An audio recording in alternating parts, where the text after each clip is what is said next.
Bonjour et bienvenue aux rencontres du Festival de la librairie Un Point un Trait, une émission de la librairie en partenariat avec Radio Lodève. Vous avez été journaliste dans la presse économique. En 2016, vous avez confondé avec Étienne Touvenot les Petites Cantines, un réseau de restaurants de quartier récompensé par de nombreux prix. Diane Dupré-Latour, bonjour. Bonjour. Alors, comme à la maison, votre premier ouvrage est paru il y a quelques mois, en mai 2024, chez Actes Sud. Quel en est le résumé ? En une phrase, c'est l'histoire d'un accident de voiture et de la démarche de résilience qui se fait au niveau de la famille à partir d'un quartier, de l'entraide dans un quartier. Mais dire ça, c'est passer à côté de l'intérêt du récit, je pense, parce qu'en fait, les choses sont beaucoup plus ambivalentes que ça. Et cette histoire, c'est pas une histoire aussi câline que ça, c'est pas aussi bisounours que ça. En fait, il y a beaucoup plus de choses à creuser dans toutes les questions liées au deuil, à la solitude, au lien social. Souvent, on a une vision un peu binaire des choses, plus de liens, moins de solitude. Et c'est plutôt une exploration de qu'est-ce qui bouge chez nous quand une rencontre se fait. À quel point c'est quelque chose qui vient nous toucher dans l'intime. Donc c'est une histoire qui démarre sur des choses très intimes et qui termine sur des choses beaucoup plus partagées, beaucoup plus universelles. Donc on va avoir au cours de cet entretien le loisir de découvrir les différents aspects de ce récit. Dès le début, page 16, vous dites que la mémoire peut être enfouie ou servir à écrire l'avenir, que l'accumulation des mots ne sert que si autre chose se crée autour. Que souhaitez-vous créer autour des mots que constitue ce livre ? D'abord, j'ai commencé par l'entrepreneuriat. C'est-à-dire, d'abord, j'ai commencé par faire les choses. Moi, j'ai monté un restaurant avec plein d'habitants de mon quartier. Donc, je me suis appuyée sur l'énergie collective pour rebondir. Et c'est après que les mots sont venus gratter un petit peu plus profondément et que je suis passée de tout ce qui est lié au faire à tout ce qui est lié à l'être. Et je dirais pas que les mots m'ont aidé à créer, ils m'ont aidé à détacher, en fait, à me détacher de choses qui étaient plus constitutives de mon identité. Et ils ont plutôt servi à me désapproprier d'une histoire. Et en faisant ça, je me rendais pas compte à quel point ça allait rassembler. D'abord des gens d'un quartier, et puis ensuite des convives, et puis demain des lecteurs. Vous dites qu'il faut être au moins deux, celui qui raconte et celui qui écoute, donc celui qui écrit et celui qui lit, pour faire l'extension de ce que vous dites dans votre livre. Vous soulignez dans le livre aussi la complexité pour celui qui donne comme celui qui reçoit. Alors Étienne Kern, qui est aussi présent ici dans son livre « La vie meilleure », dit qu'écrire un roman, c'est le donner à quelqu'un. Comment avez-vous réussi à donner ce livre ? D'abord, il a fallu que je déconstruise quelque chose. C'est cette tentation que j'ai en permanence de regarder qu'est-ce que je gagne et qu'est-ce que je perds. Et du coup, quels sont les risques que je suis en train de courir ? C'est rentrer dans une autre logique qui est qu'est-ce que je donne, qu'est-ce que je reçois. Ça nous fait entrer dans une relation beaucoup plus riche. Et j'étais très intéressée par les travaux d'un sociologue qui s'appelle Alain Caillé, qui a revisité Marcel Mauss, vous savez, ce grand sociologue du don. Et lui, il a dit, mais en fait, les choses s'articulent peut-être autour de 4 verbes. Apprendre à demander, apprendre à donner, apprendre à recevoir et apprendre à rendre. Parce qu'en fait, c'est pas des choses qu'on sait forcément de manière instinctive, intuitive. Et dans la manière qu'on a de demander des choses, on peut induire des pathologies relationnelles, soit parce qu'on n'ose pas demander, soit parce qu'on demande de manière trop impérieuse. Et la même chose pour recevoir, la même chose pour donner, rendre. Et il dit, lui, c'est un cycle. C'est-à-dire, on est nombreux à rester bloqués sur un des 4 verbes, soit faire que demander, soit faire que donner, soit faire que recevoir. Et ça tourne pas, en fait. Et quand ça circule, c'est la vie qui circule. Donc, moi, j'ai essayé d'appliquer ça à moi-même et de voir ce que ça donnait. Et ça a ouvert un champ des possibles incroyable. Après la mort de votre mari, vous prenez conscience de l'isolement dans lequel vous vivez. C'est vraiment le tout début du livre aussi où vous racontez cet épisode. Comment réalise-t-on l'emprise que l'on subit et quel est le cheminement pour s'en défaire ? Parce que c'est aussi ce sujet-là de femmes sous emprise sur lequel vous commencez ce récit. C'est le corps qui parlait. Plein de symptômes, des vomissements qui ne s'arrêtaient pas pendant 3 jours. Je ne quittais pas mon manteau de la journée. J'avais beaucoup de mal à me lever. Il y avait quelque chose en moi qui était mort. Et puis je savais plus si j'étais folle ou si j'étais en bonne santé. Je doutais de tout, y compris de ce que je percevais, donc y compris de moi. Et j'avais l'impression de frôler. Enfin, je pense qu'il y a encore quelques mois et j'étais en hôpital psychiatrique. Et en fait, il m'a fallu les aléas de la vie pour me rendre compte que non, en fait, j'allais très bien. En fait, j'allais très bien. C'est juste qu'il y a quelque chose qui s'était déconstruit, ou plutôt qui s'était atrophié. C'était un muscle qu'on a tous en nous et qui s'appelle la confiance. Et j'avais pas compris à quel point, quand ce muscle-là, il est attaqué, c'est pas juste nos relations interpersonnelles qui en pâtissent, mais c'est l'ensemble de nos relations, y compris notre relation au monde. Et quand cette relation au monde elle est abîmée, en fait, on peut juste plus agir dans le monde. Et c'est la vie qui s'arrête. Et du coup, ça m'a donné envie de creuser par tous les moyens, des moyens entrepreneuriaux, des moyens liés au repas, des moyens plus académiques. Qu'est-ce que c'est que ce grand impensé de notre société occidentale que la confiance? J'ai eu l'impression d'arriver sur la partie émergée d'un iceberg d'une profondeur insondable. Alors, dans une société patriarcale, comment entendre la parole ou le silence d'une femme, même si Alexandre Civico, avec son personnage Dolores, nous propose une solution quelque peu radicale, même si elle est très efficace. J'adore. C'est difficile parce que ce livre, c'est pas de la fiction, on dit de la non-fiction, c'est ma vie, quoi. Et pas juste ma vie, mais la vie de mes enfants, la vie de nos enfants, la vie de mes proches, parfois de mes voisins. Comment on fait pour écrire quand il y a des vrais gens derrière? Moi, je me dis, la vie, c'est plus important que la littérature. J'ai envie d'enlever mes chaussures avant d'écrire pour rien abîmer. Du coup, j'ai arrêté de me poser la question, est-ce juste ce que t'écris? Est-ce juste? Je me suis dit, mais j'essaye pas d'être juste. J'essaye juste de raconter ce que j'ai vécu et ça suffit pour être légitime. Et on se demande pas si c'est juste ou pas parce que je suis pas là pour avoir une position de juge, je suis pas omnisciente et je l'aurai jamais.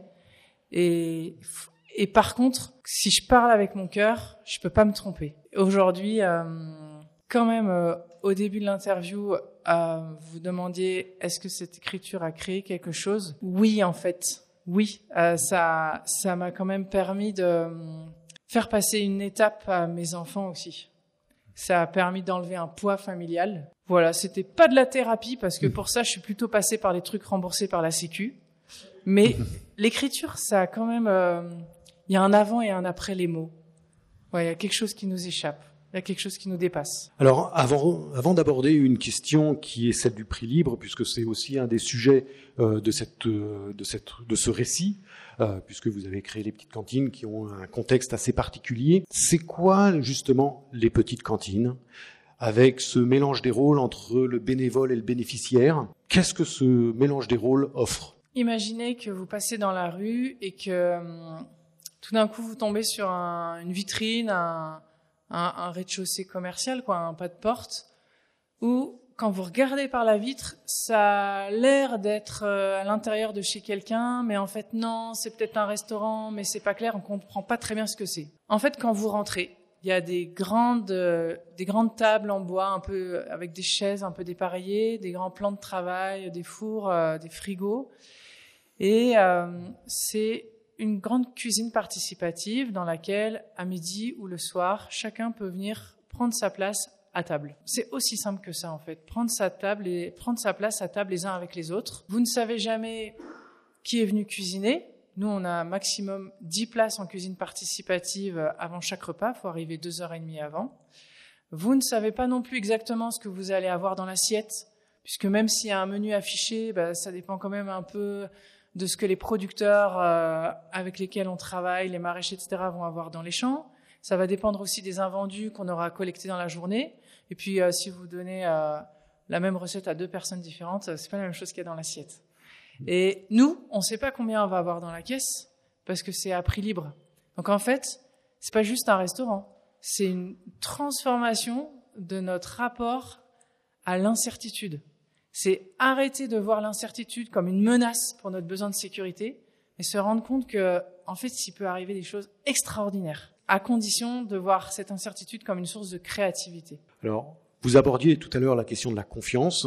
C'est le sujet majeur de cet ouvrage, entre la confiance dans l'intime et la confiance dans la société. C'est aussi celle de la question du partage, qui se formalise par l'idée des petites cantines, ces restaurants à prix libre. Cela interroge notre capacité à donner et à recevoir. Quelle relation le prix libre instaure-t-il justement dans la société ? C'est sortir d'une relation de dette, combien je te dois, pour entrer dans une relation de don qui est beaucoup moins confortable. Donc, juste, je voudrais lever un tabou. Le prix libre, quand on en parle comme ça, c'est hyper fun, hyper attractif, sauf que quand on le vit, quand on est en face et qu'on se dit « Ok, combien je donne ?» c'est très stressant en fait. Et du coup, faut bien se dire que autant c'est très chouette à table d'ouvrir progressivement son intimité, d'accueillir celle de l'autre, de rentrer dans des relations de confiance avec des personnes qu'on n'aurait pas rencontrées ailleurs.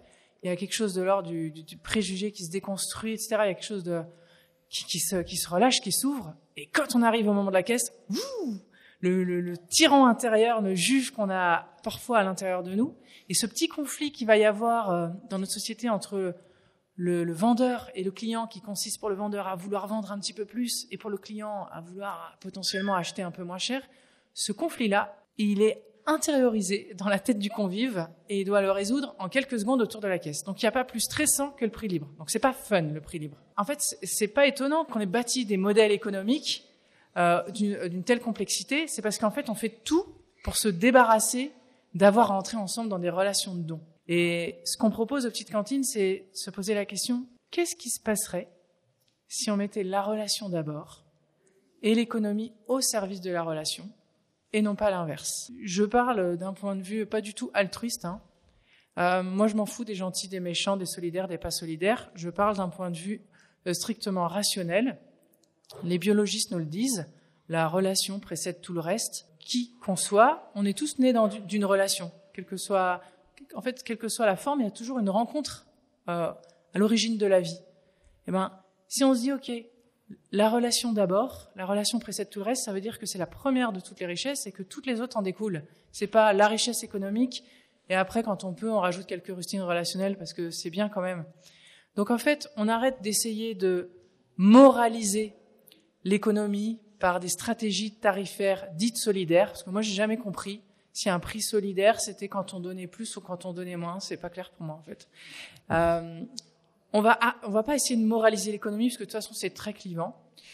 Mais on va essayer de se dire, d'abord, je vais me poser la question, qu'est-ce que j'ai reçu? Quelle a été mon expérience? Qu'est-ce que j'ai envie de vivre aujourd'hui? Et ensuite, qu'est-ce que je peux? Qu'est-ce que j'ai envie de donner? Et ça, c'est pas une expérience qui est dans nos pratiques, dans nos habitudes. Moi, quand on me dit tu passes à la caisse, ça veut dire qu'il faut que ça aille le plus vite possible, que l'expérience de paiement, elle soit indolore, voire invisibilisée, hop, sans contact, etc. Et surtout que je vais pas parler au caissier, à la caissière, je vais aller le plus vite possible. Mais moi, ce que je propose, c'est que le prix libre, ça devienne une expérience en caisse de résonance, pour que ce soit le moment où on visualise tous ces mouvements de je donne, je reçois, je donne, je reçois, qui sont en fait le socle commun de notre société. Donc c'est une façon de déconstruire ou supprimer l'injonction de paiement, d'écarter la notion de cher, pas cher, de satisfaisant, insatisfaisant, à partir du moment où cette relation se crée. Ça la rend caduque. Parfois, j'entends parler de société de défiance, mais c'est pas possible en fait. La société de défiance, ça n'existe pas. Si on dit que la confiance, c'est comme un muscle, donc on l'a tous à l'intérieur de nous. C'est juste qu'on n'a pas les mêmes parcours de vie et du coup, parfois, il est atrophié ou parfois, il est très musclé.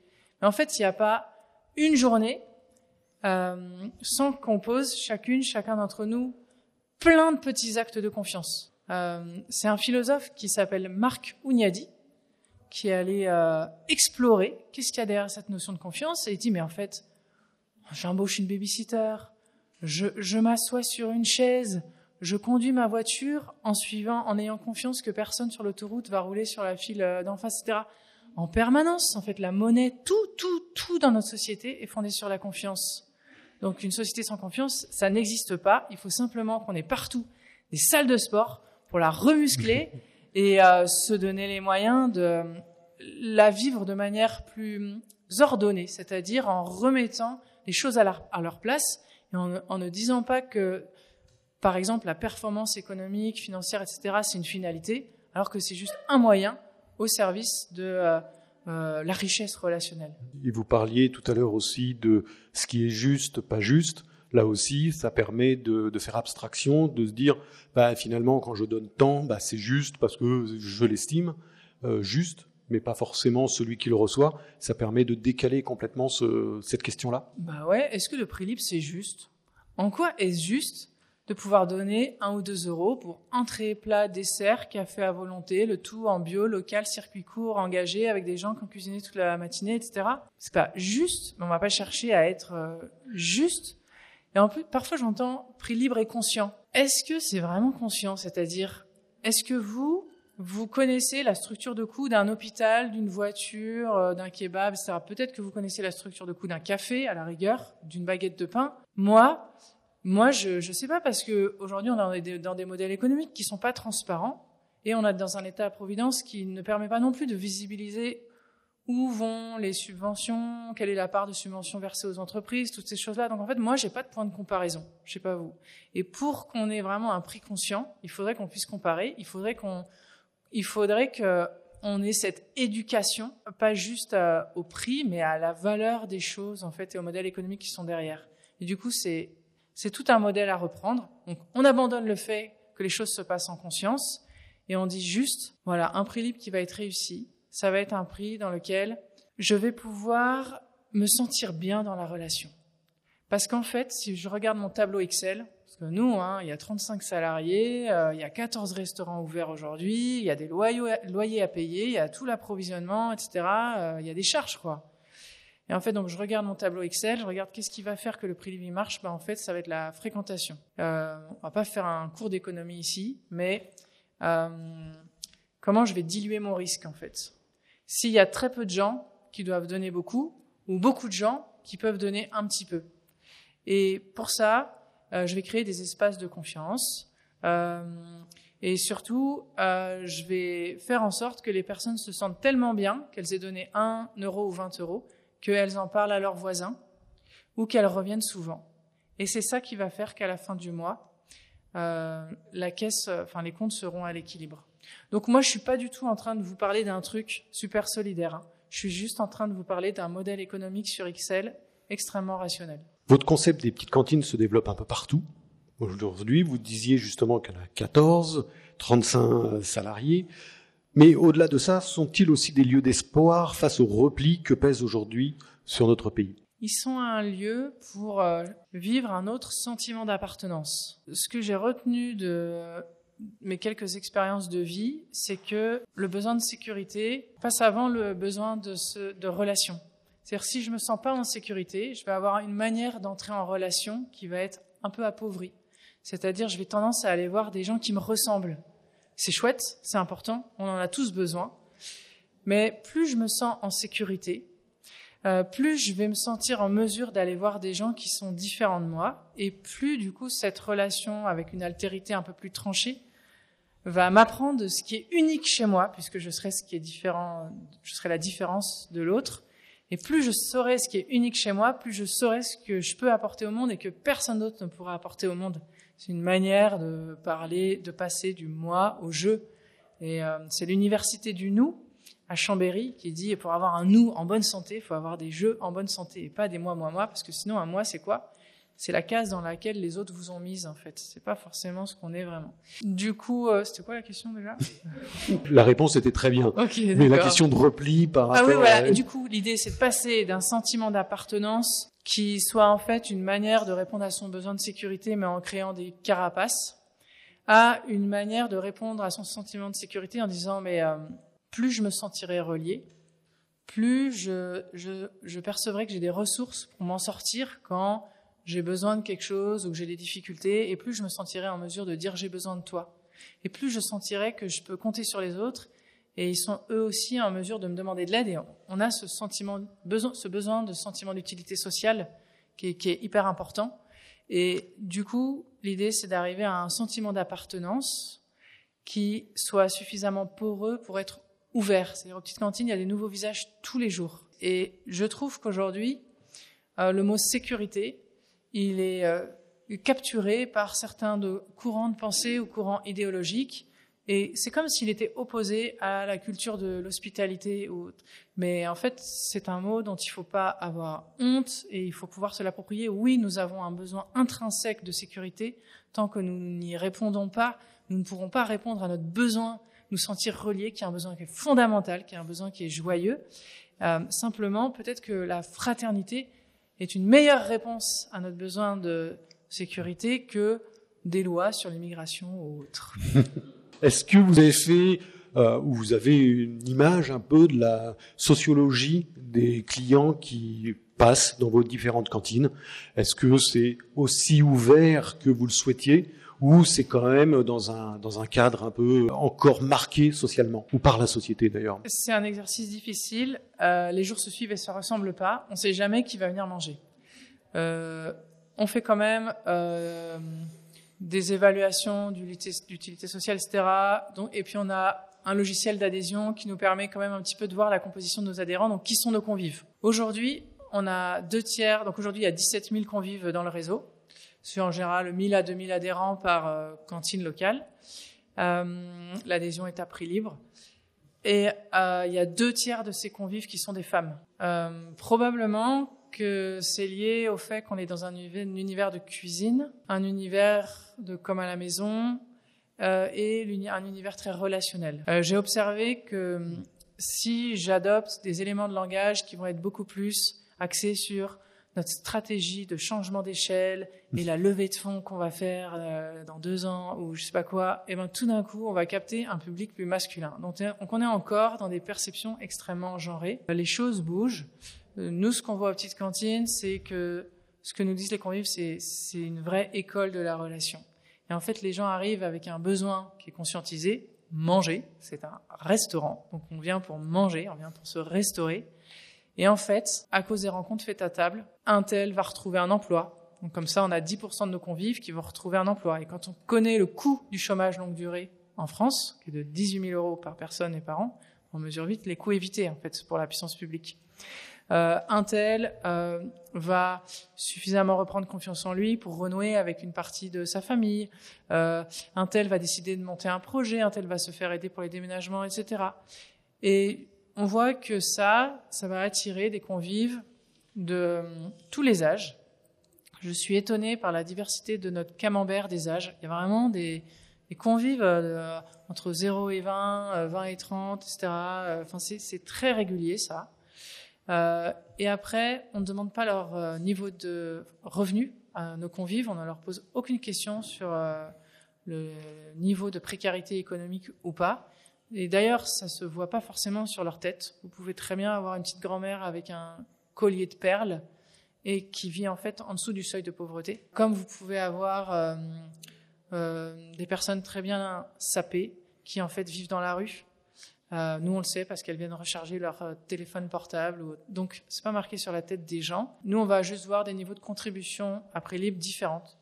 Et ça, c'est très ventilé. On voit juste que la société est suffisamment bien faite, suffisamment mixte pour qu'on puisse, à la fin de l'année, la plupart du temps, arriver à notre prix d'équilibre. Bientôt une petite cantine à Montpellier, mais le titre « Comme à la maison » inclut les différents ressentis, violence, terreur, joie, rire, amour. Si une maison peut être un refuge, est-ce que votre livre peut en être un? Je ne sais pas si c'est un refuge, j'espère que c'est une rencontre, vous me direz. Dans votre récit, vous mélangez différents ingrédients alimentaires, comme ceux de la vie, et racontez avec justesse la solitude, l'isolement, ainsi qu'un retour à la vie. Avez-vous déjà une envie pour un prochain livre ou un prochain projet? Oui, mon éditrice m'a fait couper beaucoup de passages sur le prix libre.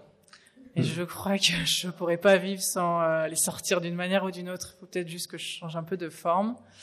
J'ai très très envie d'explorer ces sujets économiques parce que j'en ai marre qu'ils soient capturés par des sachants avec plein de diplômes. Et je trouve que nous, les convives, nous qui avons les mains dans le cambouis au quotidien, on a notre mot à dire sur l'économie parce que l'économie, c'est d'abord une science relationnelle. Les chiffres, oui, mais c'est nous qui les faisons parler, chanter, et on peut même en faire de la poésie avec ces chiffres. Donc, je trouve qu'on devrait se réapproprier cette discipline. Donc, je pense que dès que j'aurai du temps, je travaillerai dessus. En tout cas, on sera ravis de vous accueillir pour aborder ce sujet et en discuter agréablement. Diane Dupré-Latour, merci pour vos réponses. Merci à Radio Lodève pour la diffusion de cette rencontre et tout particulièrement à Anne. Merci à Nathan pour les prises de vue, le montage et la mise en ligne des rencontres de la librairie que vous pouvez retrouver sur notre site internet www.1.trait.fr. Merci et à très bientôt, j'espère. Merci beaucoup.